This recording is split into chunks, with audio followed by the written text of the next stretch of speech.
Bonjour, alors aujourd'hui, je vais essayer de te donner quelques éléments à propos du réchauffement climatique pour que tu puisses toi-même en fait te faire une idée de la chose parce que c'est un thème très très important et qui va donner lieu à des décisions politiques qui va tous influencer notre vie.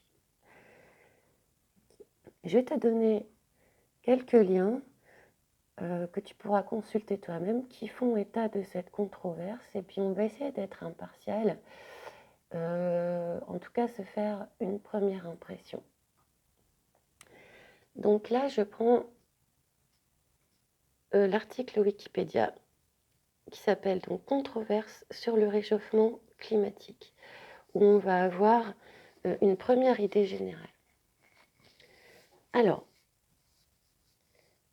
les controverses sur le réchauffement climatique concernent le débat public sur l'existence, les causes et les conséquences du réchauffement climatique au sein de la communauté scientifique. L'existence n'est plus mise en doute, mais l'ampleur du réchauffement l'est davantage, notamment par rapport à d'autres périodes de réchauffement plus anciennes.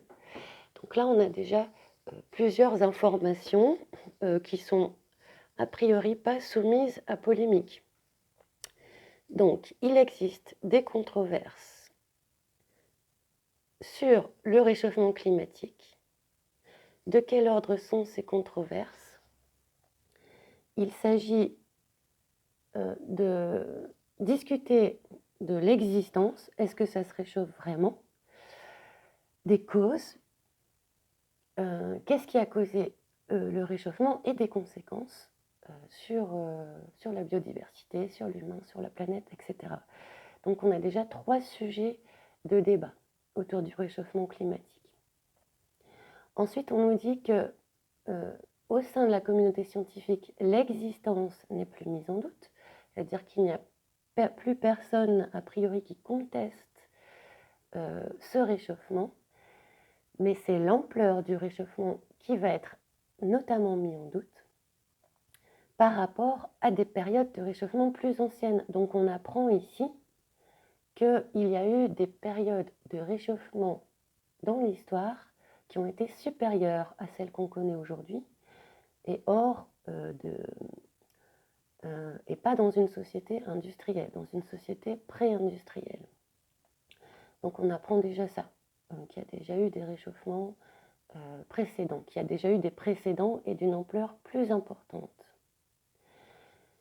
Alors, la phrase suivante, voilà, on est là.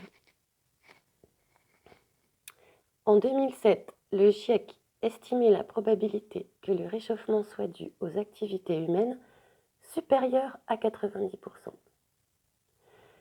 La certitude n'est cependant pas absolue et cette question est encore l'objet de recherches faisant intervenir aussi bien des mesures et observations que des modélisations en climatologie.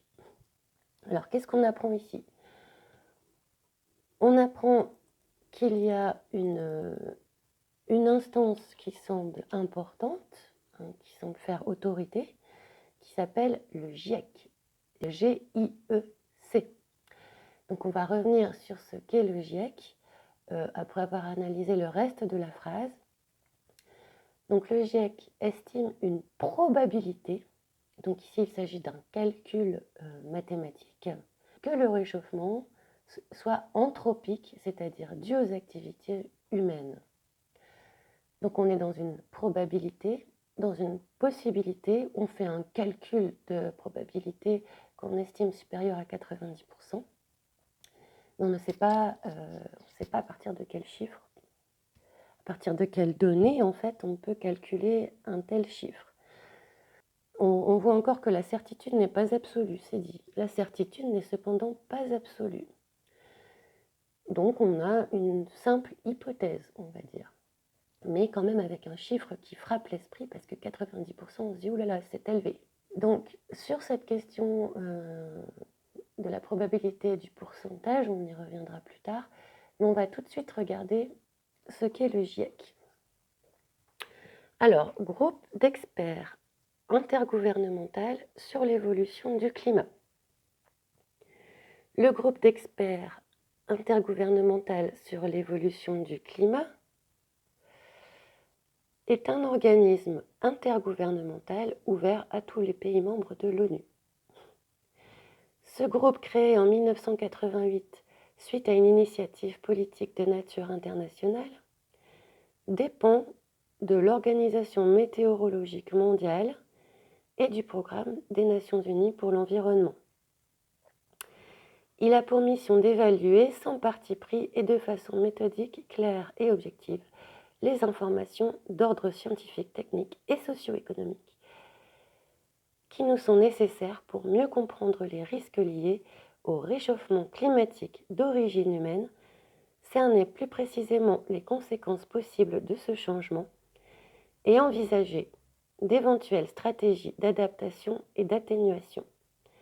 Il n'a pas pour mandat d'entreprendre des travaux de recherche, ni de suivre l'évolution des variables climatologiques ou d'autres paramètres pertinents. On est plutôt donc dans un domaine de l'évaluation, c'est-à-dire du rapport. Le GIEC nous fait des rapports pour comprendre les risques liés au réchauffement climatique d'origine humaine. Donc vous voyez que, c'est-à-dire qu'on admet que le réchauffement climatique est d'origine humaine, on parle de conséquences, donc envisager les conséquences, et des stratégies d'adaptation et d'atténuation. Donc ça c'est important, ça veut dire que le GIEC est une instance politique et non pas scientifique, puisqu'on nous dit qu'il n'a pas pour mandat d'entreprendre des travaux de recherche, ni de suivre l'évolution des variables climatologiques ou d'autres paramètres pertinents. Donc on va mettre de côté des paramètres pertinents pour admettre que le réchauffement climatique est d'origine humaine, que ça a des conséquences néfastes, ce sont des choses qui sont admises par le GIEC, et donc il faut proposer des solutions. On est déjà en fait dans un cadre politique. Voilà, à suivre avec la deuxième partie. Je vous fais la suite dans une autre vidéo.